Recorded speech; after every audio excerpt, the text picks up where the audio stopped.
I'll tell you right now, I've been doing recruiting all day for the last 2 weeks going, crap, we need like recruiting. We need like recruiting help. And I've been learning the process using AI and like ChatGPT to ask like, what do I do next? And like this and that. And it gave me a massive respect for the recruiting process and the people who work in recruiting. But that is a space that I really respect. And that's an entire, and my brain, just like we talked about blue teams, I don't have the brain for that. But the blue teamers do, the HR people, the level of organization, the charisma, the dealing with people, and actually understanding that a rejection letter matters, or you know what I mean, and how it matters, and that process. I'm having to use AI to learn like tidbits of a big industry. Before you brought up that you're in the process of hiring, and I did want to chat with you about your experience because I saw you had a posting up, senior pen tester. And I was just curious. I know what it's like whenever I post a job now. How many applicants have you gotten in the last 11 days since that role was open? 289, but LinkedIn pre-filters, right? So I put like these questions. You have to have Python for 5 years.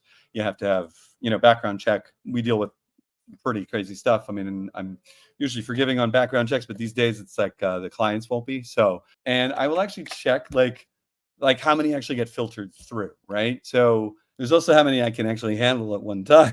Right, exactly. Day, right? Yeah, it becomes too much. So I've got 244 applicants and 102 results, right? So most of the results, I still have like a backlog, but time is time, right? So I only have so much time in the day. So I'll tell you my approach that I did because I don't have, a recruiting firm.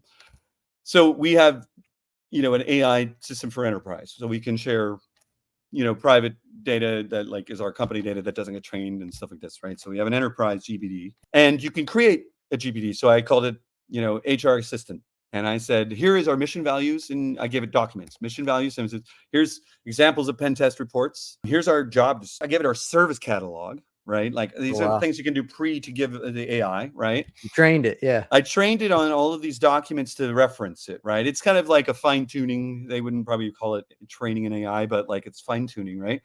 And then I said, you are, get all your research in Unit 220, understand our culture. And then I also introduced myself. I introduced all the executives in our company, what our needs are, all this stuff, right? And I did a whole thing to it. And you can mod it as you need it if it needs perfecting, right?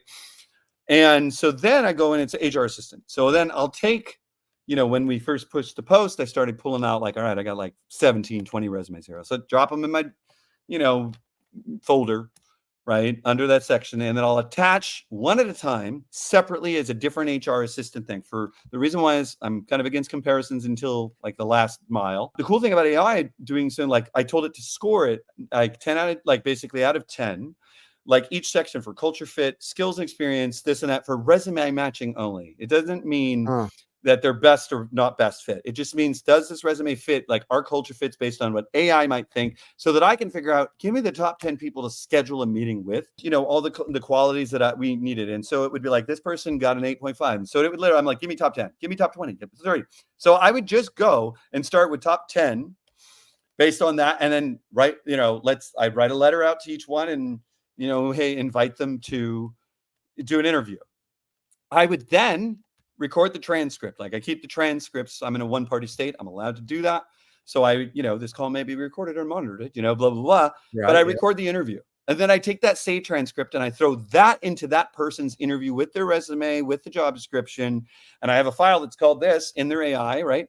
And I'm like, all right, John Doe, how did he do on his, now score his interview process based on strengths. And I also ask it to give me questions that are pertinent to what we need, that are standardized across every person, but still somewhat relatable to the resume. For instance, if I'm looking for, GCP and they have AWS, what's your experience with cloud? Do you think you could learn GCP versus like, we know obviously maybe GCP is not their thing, but I don't want them going, hey, do you think you could learn it? Active continuous learning, which is part of our culture, right?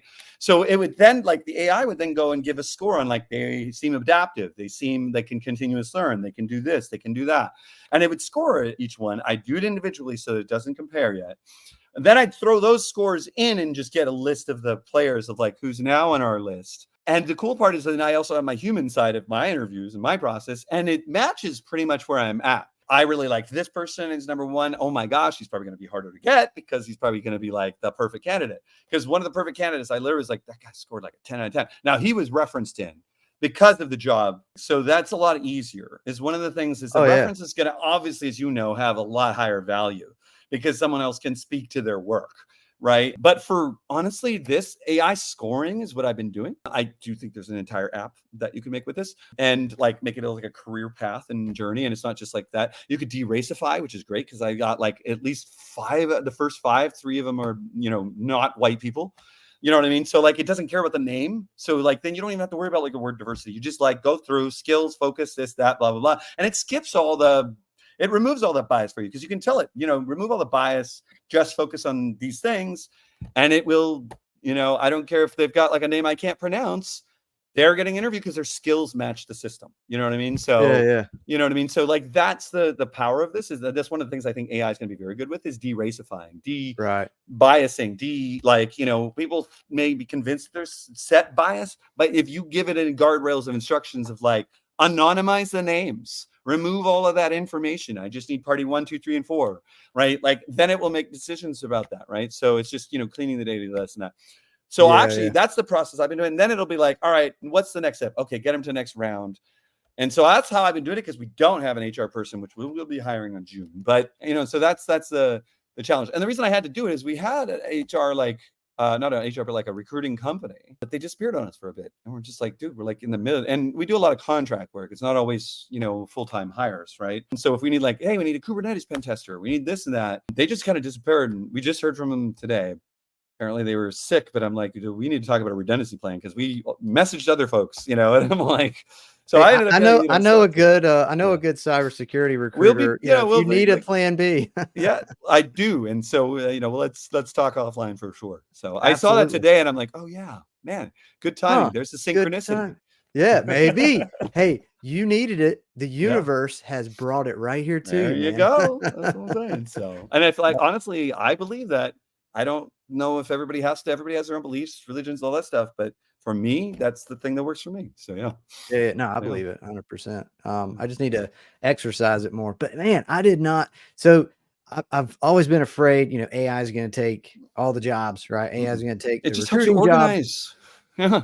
But you're using AI to do like so much stuff that I never even thought about, and that's wild, man. So that was But in super a good way. But interesting. it doesn't mean I don't need an HR person. I still need a Right. call for some HR stuff because what it taught me was there's a lot to this entire process. Yeah. And thank you, AI, for being like an intern to help me get through some of it today and next week and next week. But that is not, I can't scale. I'd have to write an AI to do that. And I don't have the time for that either, like over time. And my job isn't like the rule we have at the company. If I'm doing it and it's not the CEO's job, then we need to hire for it. This was like our CTO happened to leave for 10 days on vacation. So it was kind of like hey, this is what we're going to do because we were going to do it as a team and stuff. But like, I'm like, let me just get it done. Because I do like, I've been playing with AI for almost 2 years in the sense of how to talk to it. And you can actually ask it to teach you how to talk to it. And that's the secret.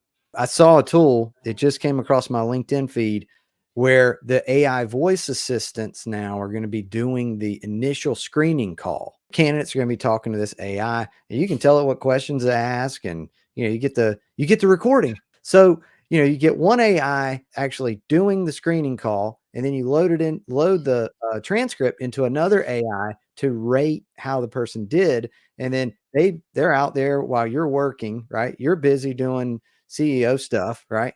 You got a couple of AIs kind of working for you, doing your recruiting, and then they're just going to be like, "Hey, man, we've talked to 48 people. Here's our top 2. Which one do you want?" You know what I mean? So I've So, already been thinking about this and wrote up the whole thing of this. I like your AI thing. The AI voice part kind of hit me earlier today because I was reading.